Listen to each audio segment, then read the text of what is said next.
Hello everyone. तो आज हम लोग डिस्कस कर रहे हैं लीड का question, divide an array into सब एरे विथ मिनिमम कॉस्ट 1। तो इसमें हमें देख एरे दे रखा है इंटीजर्स का, नम्स का, जो कि लेंथ n है, और जो कॉस्ट ऑफ द एरे है वो हमेशा फर्स्ट एलिमेंट होगा उस एरे का।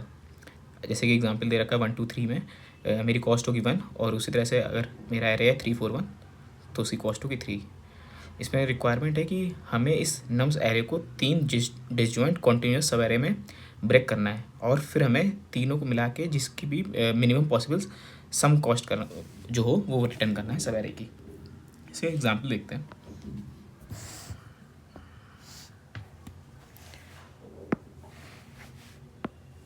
ठीक है, तो पहले इनपुट में दे रखा है 1 2 3 और 12।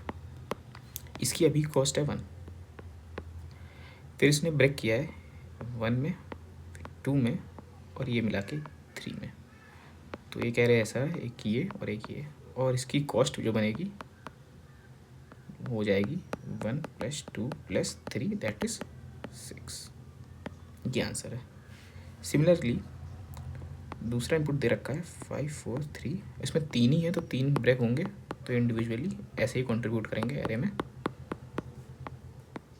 तो इसकी कॉस्ट हो जाएगी 5 + 4 + 3 दैट इज 9 + 3 = 12। उसके बाद इन्होंने एक और एग्जाम्पल दे रखा है जिसमें कि 10 3 1 1। तो अगर इन दो एग्जाम्पल के साथ देखें तो मुझे 3 मिनिमम निकालने हैं। तो मैं 3, एक ये निकल गया, एक ये निकल गया और एक ये निकल गया, बट फिर हमारे ये 10 जो है वो रह जाएगा। हमें कॉन्टिन्यूस बनाना है, तो इसलिए हम उसको ऐसे ड्रॉप नहीं कर सकते हैं। तो अब इसमें से मेरा ये 10 कंस्टिट्यूट करेगा, 10 और 3 1, और एक ये एक ये एक, और इसकी कॉस्ट बनेगी टोटल 10 + 1 + 1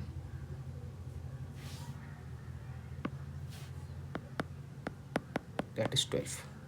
ठीक है, तो ये 3 एग्जाम्पल हमारे लिए कुछ कुछ इन्फॉर्मेशन देते हैं कि पहली बात तो ये है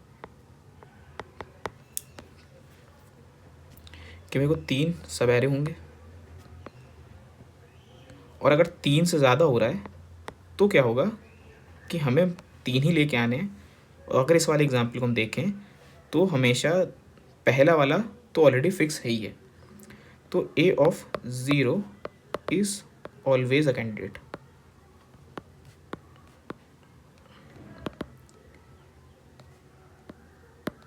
ठीक है, पहली चीज़ तो ये क्लियर हो गई कि कोई भी 0th इंडेक्स एरे का ऑलरेडी कवर्ड है। तो मेरी अप्रोच में अगर मैं देखूं, अगर मेरे ए के पास यहाँ पे कुछ कुछ एलिमेंट्स हैं, यहाँ से कुछ कुछ बीच में एंड हो रहा है, और यहाँ पे कोई भी एलिमेंट है एक्स, तो मुझे सिर्फ इतने में चेक करना है। अब ये मेरा ऑलरेडी फिक्स्ड है कि ये तो कंस्टिट्यूट करेगा ही। अब मुझे यहाँ से 2 वैल्यू और निकालनी है।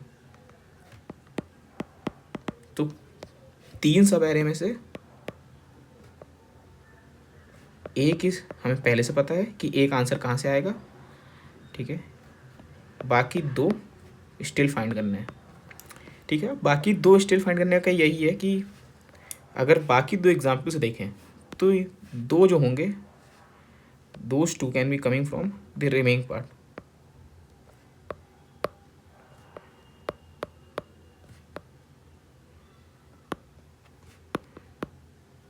रिमेनिंग पार्ट में एनी 2 जो सबसे छोटे एलिमेंट्स होंगे, 2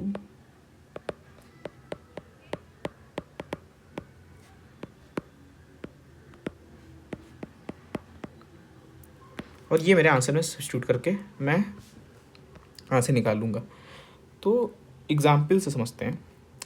तो ये लास्ट वाले एग्जाम्पल को देखते हैं।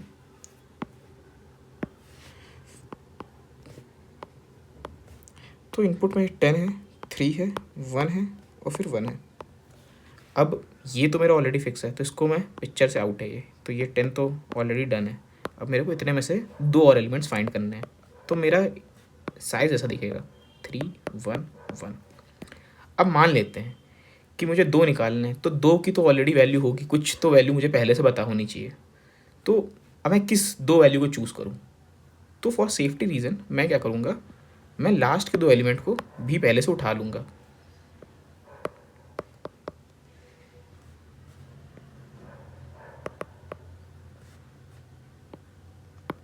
और उसको मैं एक्स एंड वाई करके सेट कर दूंगा। अगर मेरा एक्स जो होगा वो ए ऑफ -1, तो वाई मेरा हो जाएगा ए ऑफ -2। मतलब ये राइट टू लेफ्ट की बात कर रहे हैं और हम ट्रेवल्स भी इसी साइड से करेंगे। ठीक है, अब मेरे पास ये दो एलिमेंट हो गए, बट मुझे क्या बना के चलना है कि मेरा एक्स जो हो हमेशा छोटा एलिमेंट हो और वाई उससे बड़ा एलिमेंट हो।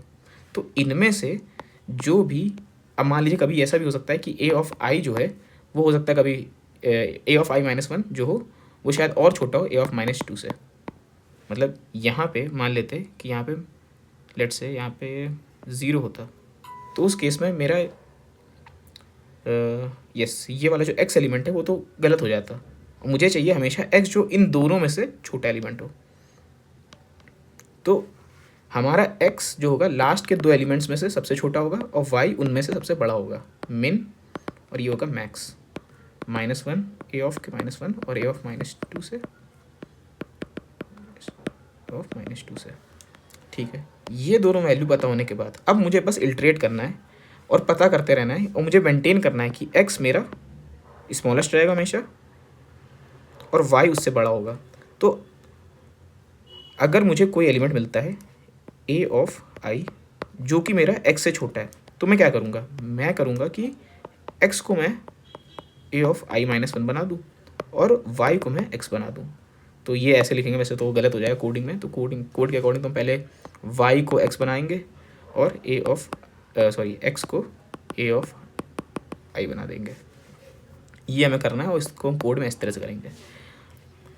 अगर मान लेते हैं कोई एलिमेंट ऐसा भी आ गया कि वो एक्स से तो बड़ा है, एक्स से बड़ा है, तो एक्स मेरा हमेशा छोटा है ए ऑफ आई से, लेकिन वो वाई से भी छोटा है, तो वो जब ये वाला एलिमेंट होगा तो मैं एक्स को अपडेट नहीं करूँगा, तब मैं वाई को अपडेट करूँगा। तो इस केस में क्या करूँगा, मैं बस वाई को ए ऑफ आई सेट कर दूँगा। तो इस तरह से मेरे पास ये दो वैल्यूज़ मिल जाएंगी। अब ये हमें कब तक करना है, जब तक मैं लास्ट के दो एलिमेंट को हटा के मैंने एक्स और वाई सेट कर रखा है, पहला एलिमेंट मुझे चूज़ नहीं करना है और ये इल्ट्रेशन मेरे को रिमेनिंग एलिमेंट्स में करना है बस। तो मतलब लेंथ ऑफ ARR जो होगा उससे -3 से मेरे को 0 तक का लेके जाना है, हर बार -1 करना है और यही पूरा लॉजिक लगाना रहता है बार बार के लिए, और इससे मेरे को O ऑफ n में आंसर मिल जाएगा। That is the most optimized way. चलिए इसका कोड दिखा देते हैं आपको। तो इसमें मैंने यही किया, मैंने x और y में पहले से लास्ट के दो एलिमेंट को सेट कर दिया, फिर मैंने से जो सबसे छोटा एलिमेंट है उसको मैंने x पे डाल दिया और फिर मैंने पीछे से इल्ट्रेट करना स्टार्ट किया लेफ्ट हैंड साइड के लिए, मतलब राइट से लेफ्ट जा रहे हैं एक एक करके। और अगर मेरा एलिमेंट जो है वो x से छोटा होता है तो मैं x में वो नया एलिमेंट डालता हूँ और y में x को सेट कर देता हूँ। उसी तरीके से अगर मेरे को कहीं मिलता है कि x से बड़ा है बट वो y से छोटा है, तो मैं y में वो वाला एलिमेंट सेट कर देता हूँ और फाइनली मैं ये तीन वैल्यूज़ को फाइनली रिटर्न करता हूँ। तीन वैल्यूज जो कि x और y और जो मेरा गिवन एरे का पहला एलिमेंट है, क्योंकि वो तो हमेशा एक कॉस्ट देगा ही देगा, उसको हम हटा नहीं सकते। ठीक है, इसको रन करके देखते हैं।